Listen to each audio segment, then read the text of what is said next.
ನಮಸ್ಕಾರ ಸ್ನೇಹಿತರೆ ಇಂದು ಗೃಹಲಕ್ಷ್ಮಿ ಯೋಜನೆಗೆ ಸಂಬಂಧಿಸಿದ ಮಹತ್ವದ ಅಪ್ಡೇಟ್ ಒಂದು ಬಂದಿದೆ. ಕಳೆದ ಕೆಲವು ತಿಂಗಳುಗಳಿಂದ ಹಣಕ್ಕಾಗಿ ಕಾಯುತ್ತಿದ್ದ ಫಲಾನುಭವಿಗಳಿಗೆ ಈಗ ಒಂದು ಪ್ರಮುಖ ಮಾಹಿತಿ ಹೊರಬಿದ್ದಿದೆ. ರಾಜ್ಯ ಸರ್ಕಾರ ಗೃಹಲಕ್ಷ್ಮಿ ಯೋಜನೆಯ ಮುಂದಿನ ಕಂತಿನ ಹಣ ಬಿಡುಗಡೆ ಪ್ರಕ್ರಿಯೆಯನ್ನು ಹಂತವಾಗಿ ನಡೆಸುತ್ತಿದೆ. ಹಣ ಬಿಡುಗಡೆಯಾದ ಬಳಿಕ ಫಲಾನುಭವಿಗಳ ಬ್ಯಾಂಕ್ ಖಾತೆಗಳಿಗೆ ಡಿಬಿಟಿ ಮೂಲಕ ಜಮಾ ಆಗಲಿದೆ. ಆದ್ದರಿಂದ ಪ್ರತಿಯೊಬ್ಬ ಫಲಾನುಭವಿಯು ತಮ್ಮ ಬ್ಯಾಂಕ್ ಖಾತೆ ಹಾಗೂ ಡಿಬಿಟಿ ಸ್ಥಿತಿಯನ್ನು ಪರಿಶೀಲಿಸಿಕೊಳ್ಳುವುದು ಉತ್ತಮ. ಇದರ ಜೊತೆಗೆ ಸರ್ಕಾರ ಫಲಾನುಭವಿಗಳ ಮಾಹಿತಿಯನ್ನು ಪರಿಶೀಲಿಸುವ ಕಾರ್ಯವನ್ನು ಕೂಡ ಮುಂದುವರೆಸಿದೆ. ಅನರ್ಹ ಫಲಾನುಭವಿಗಳು, ಮೃತಪಟ್ಟವರ ಹೆಸರಿನಲ್ಲಿ ಇರುವ ದಾಖಲೆಗಳು ಹಾಗೂ ತಪ್ಪು ಮಾಹಿತಿಗಳನ್ನು ಸರಿಪಡಿಸುವ ಉದ್ದೇಶದಿಂದ ಪರಿಶೀಲನೆ ನಡೆಯುತ್ತಿದೆ. ಇದಕ್ಕಾಗಿ ಕೆಲವು ಫಲಾನುಭವಿಗಳಿಂದ ಹೆಚ್ಚುವರಿ ದಾಖಲೆಗಳನ್ನು ಕೇಳುವ ಸಾಧ್ಯತೆಯೂ ಇದೆ.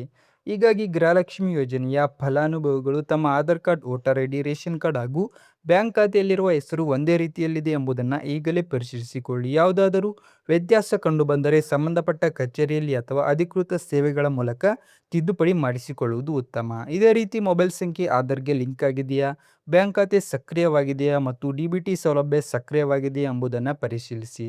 ಸ್ನೇಹಿತರೆ, ಹಣ ಬಿಡುಗಡೆಯಾದ ನಂತರ ಎಲ್ಲರ ಖಾತೆಗೆ ಒಂದೇ ದಿನ ಜಮಾ ಆಗುವುದಿಲ್ಲ. ಬ್ಯಾಂಕ್ ಹಾಗೂ ಡಿಬಿಟಿ ಪ್ರಕ್ರಿಯೆ ಪ್ರಕಾರ ಹಂತವಾಗಿ ಹಣ ಜಮಾ ಆಗಬಹುದು. ಆದ್ದರಿಂದ ಆತಂಕ ಪಡದೆ ಅಧಿಕೃತ ಮಾಹಿತಿಯನ್ನು ಮಾತ್ರ ನಂಬಿ. ಯಾರಾದರೂ ಹಣ ಕೊಡಿಸಿದರೆ ಮಾತ್ರ ಯೋಜನೆಯ ಹಣ ಬರುತ್ತದೆ ಅಥವಾ ದಾಖಲೆಗಳನ್ನು ಮಾಡಿಕೊಡುತ್ತೇವೆ ಎಂದು ಹೇಳಿದರೆ ಅಂತಹ ವದಂತಿಗಳನ್ನು ನಂಬಬೇಡಿ. ಸರ್ಕಾರದ ಅಧಿಕೃತ ಸೂಚನೆಗಳನ್ನು ಮಾತ್ರ ಅನುಸರಿಸಿ. ನಿಮ್ಮ ಬ್ಯಾಂಕ್ ಖಾತೆಗೆ ಗೃಹಲಕ್ಷ್ಮಿ ಯೋಜನೆಯ ಹಣ ಜಮಾ ಆಗಿದ್ದರೆ ಕಾಮೆಂಟ್ನಲ್ಲಿ ಎಸ್ ಎಂದು ತಿಳಿಸಿ. ಇನ್ನೂ ಜಮಾ ಆಗದಿದ್ದರೆ ನೋ ಎಂದು ಕಮೆಂಟ್ ಮಾಡಿ. ನಿಮ್ಮ ಜಿಲ್ಲೆಯ ಹೆಸರನ್ನು ತಿಳಿಸಿದರೆ ಇತರರಿಗೆ ಮಾಹಿತಿ ಉಪಯುಕ್ತವಾಗುತ್ತದೆ. ಈ ಮಾಹಿತಿ ನಿಮಗೆ ಉಪಯುಕ್ತವಾಗಿದ್ದರೆ ಈ ವಿಡಿಯೋಗೆ ಲೈಕ್ ಮಾಡಿ, ಹಾಗೆ ನಮ್ಮ ಚಾನೆಲ್ನ ಸಬ್ಸ್ಕ್ರೈಬ್ ಮಾಡಿ.